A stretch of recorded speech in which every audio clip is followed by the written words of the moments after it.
Tony D and Little Joan with a screenwriter's rant on Cursed Friends, a Comedy Central movie about a group of four friends who played a game in middle school, and then the game comes back to haunt them. Smash like and subscribe. Thank you for smash liking and subscribing. Check out my books, links in the description. Comedy Horror in South Jersey. It's the Pineys, books 1 through 9, available at Amazon.com. Don't forget, Kindle Unlimited is free. I forgot. I got to feed Little Joan because you did come out and you did buy some books at the Scary Story Fest in Asbury Park, New Jersey. Here you go, Joan. Yum, yum. There you go. Yum, yum. Yeah, it was a good day. Good day. A lot of people came towards the end, so that was interesting. And what's the next signing? Looks like Ocean City Library, I think, at 6:30 p.m. on Tuesday. I know, Tuesday. All right, let's get into this. So Comedy Central's doing a movie. One would assume they'd make it funny. Will Arnett's in it, and he's the executive producer. Will Arnett's very funny. So, also an executive producer from The Office, so that's pretty good. I just don't find this all that funny. I mean, so like the game predicted this girl would become a plumber, somebody would grow their fingernails very long, he would be killed by smudge, whatever that means, so they don't know what he's going to die from. So, of course, he keeps being nearly killed throughout it. There's a bunch of people in this. I don't know these guys. Kathy Griffin's in it as, I don't know, the witch? I can't tell if this is just a witch character or if this is actually Kathy Griffin. I don't know. I know. Nicole Richie's in it? And you're promoting that? Nikki Glazer's in it. Glazer. And she curses. And the reason I mention that is back in the day when I was doing my comedy show back in college, one of the signs, somebody was sort of self-destructing either on a open mic night or at an audition with our comedy show, was that they would just start getting increasingly vulgar because it was a crutch, right? You start dropping F-bombs and then people are supposed to laugh. Now sometimes the F-bomb is very funny, but here it's just kind of there. Also Ken Marino is in it, and Rob Riggle, who is very funny. Ken Marino's not bad. Rob Riggle, haven't seen him for a while. Also, Joey Fatone is in it for some reason. Not sure. So, there's a lot of weird stuff going on that doesn't really come together for me. Because it doesn't seem like the characters are all that interesting to me. So, I don't know. I'm not really feeling it. It's October 8th on Comedy Central. If you're interested. Oh, that's tonight. That was 2 hours ago. Oh, well, let me know how it was. I assume this is available somehow. It just doesn't look that funny. I mean, kudos for them for grabbing a bunch of funny people to be in it. And supporting cast, I mean, Nikki Glazer is funny. And those other people I mentioned, but except for Nicole Richie, I don't think she's very funny, but I don't think the main cast is funny. And they're kind of the guys who should be funny. Like, the energy is a little low. It's a little low. It's like you're not quite bringing it. And, you've got a gay character and a black sassy woman. They both feel very tropey to me. Like they're just going for the easiest stereotype for both of their respective groups. It's almost uncomfortable watching this. It's like, you know, yeah, okay, so you threw in a few diversity hires, and then you made them the most stereotypical version of themselves you could possibly do. This feels very lazy. Not so much woke, but not great. Just feels lazy. I mean, is it the worst premise in the world? No. No. It's not, it doesn't feel strong because the friends aren't particularly strong in their personalities, right?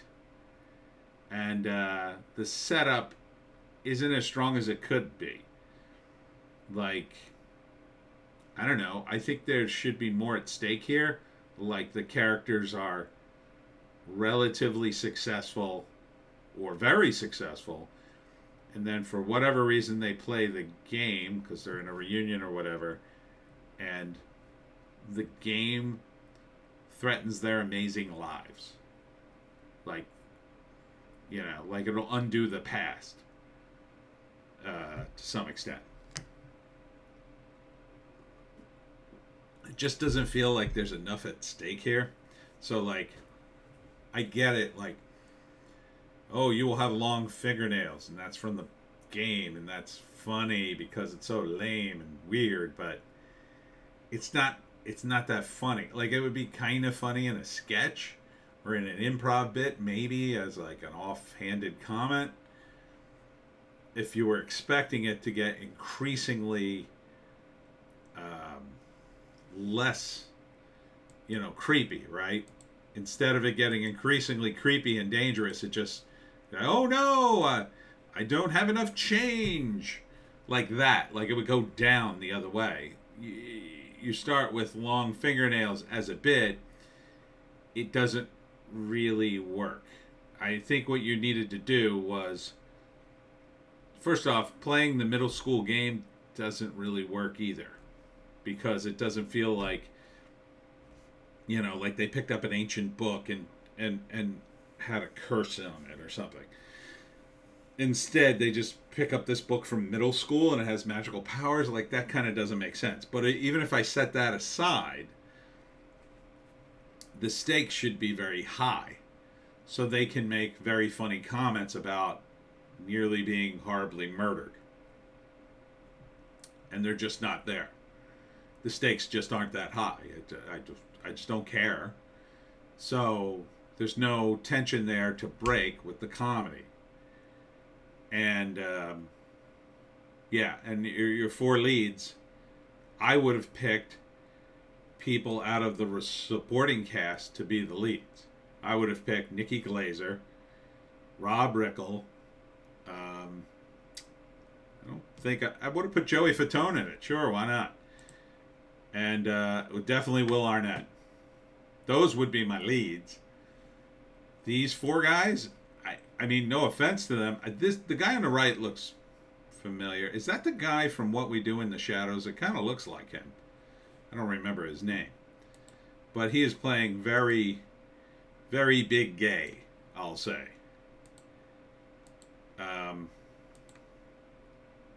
So yeah, just not. And then you're mentioning people. I have no idea who this is. Is he famous?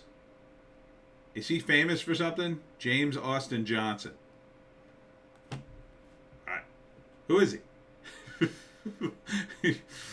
I mean, I get it. I'm a little older and maybe I'm out of the loop, but I have no idea who this is. And he doesn't look that young, so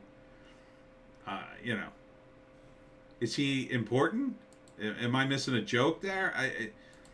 It's not landing for me. None of this is landing. And Joey Fatone coming in and acting weird is really strange. Because he's already Joey Fatone. And they've already done the bit like, oh, it's Joey Fatone with, what the hell it was called? The Adult Swim show. Something Chicken. Robot Chicken. Robot Chicken did a bit with Joey Fatone. Kind of mined that gold. I mean, it's a little late to be doing that. It feels, and again, it doesn't feel as sharp as the one in Robot Chicken. That does look like him. I think it's a good idea for Comedy Central to make original movies. I think it's a great idea, but only if they're funny. And this is the best you could do. This is like your first movie in a long while. I think. I can't think of one. And quite frankly, we are thirsty for comedy. This is the best you could do. Seems like I don't know. Just seems like it dropped the ball. So take a whack at it. First act,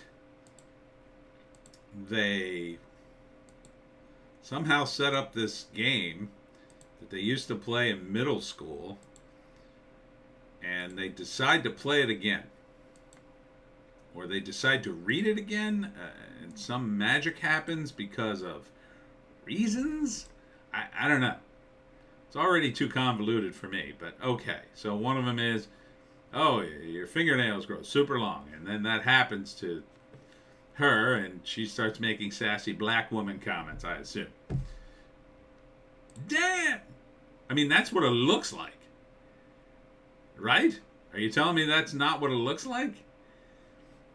And it's I have said go big or go home in comedy, but not in the stereotype department. Jeez, even Family Guy called out the flaming gay character before that show, in my view, went down the tubes. But so, anyhow, they initiate the curse. Oh God, we're all cursed, and now we have to finish the game or we'll all be horribly murdered by the ways we wrote down as kids for some reason. Okay. And so in an attempt to do that, first they go back to their lives, and then, things happen, and then they realize, oh, we have to go back and play the game. I don't know who Rob Riggle is playing. It's just like chock full of cameos in nothing. It's like, hey, you want to make a cameo in this thing? Yeah, stand here, say this. Okay, bye. I don't know. Something happened here. He's all sooty. It just, if you were going to do a Halloween thing, I would think you would do a parody. There's so many things you could parody. It's like one of the few genres left you could totally parody, and there's plenty of grist there. This is like, yeah, it's sort of been done. But at least use a damn Ouija board. You're using a child's game from middle school. Anyhow, they try and they realize, oh God, we're cursed and we have to do certain things to uncurse us. So then they go back and undo it. And it's hilarious. So many movies are coming out. You could have done a parody of Halloween Ends. That would have been a good one. It has a long history. Everybody knows the deal. And would have been fun. You could have done a parody of Hocus Pocus since it just came out. I'm not super familiar with it, but you could have made fun of Bette Midler and Sarah Jessica Parker. That would have been fun. Quite frankly, you could have just done a scary movie version of your own with recent Halloween-y type movies. It's been probably just enough of them. And you could even throw in Jason and Freddy and references to those guys, and people would have got it. It has to be a shared experience. I get it. Cursed Friends, kinda. But it's just not landing.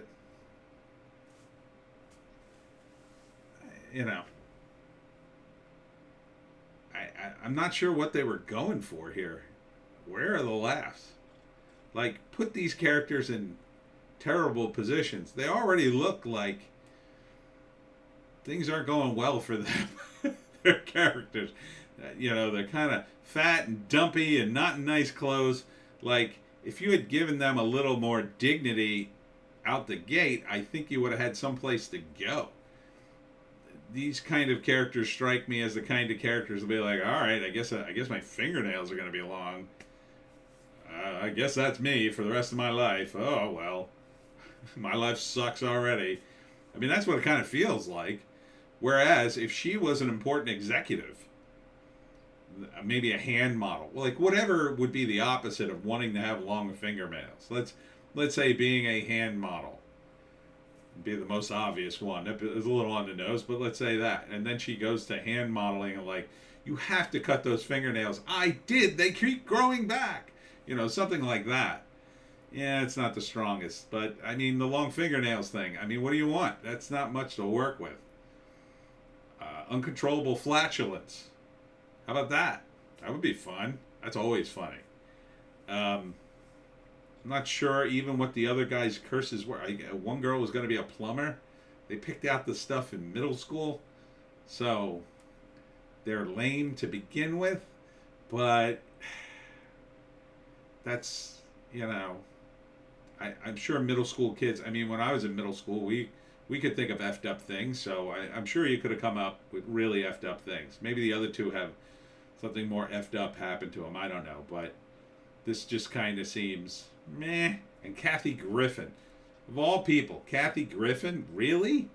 That's who you pick. Well, we need to get some funny people. Call Kathy Griffin. She's funny now? I mean, she was kind of on her way out even before the whole Trump incident. Now you're bringing her back? I mean, okay. Rob Riggle stayed in comedy. I didn't see not a peep out of him about politics. And to me, he's still funny. Will Arnett, same deal. Will Arnett, although he's been on a lot of terrible shows, except for Arrested Development, he is funny. He's very funny. Why? And Nikki Glaser, I've seen her stand up. She's funny. Why couldn't those three be the star of this? And then Kathy Griffin, I guess.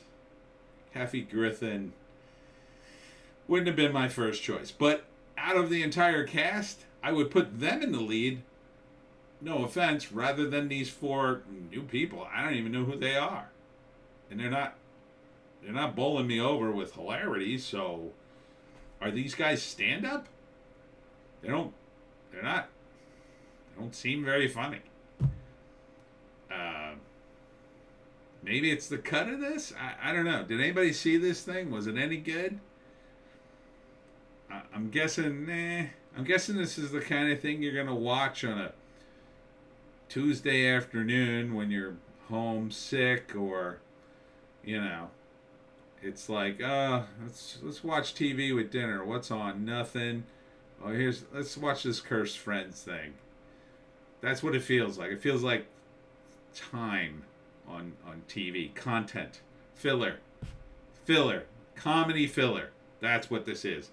Comedy filler. Anyhow, that's my opinion, and that's it for me, Tony D, and Little Joan. Check us out on Odysee, Bitchute, and Rumble for our more bass takes. I gotta shoot those, Little Joan. We're way behind because I was at Scary Book Fest today. Thank you for coming out, and we'll see you tomorrow.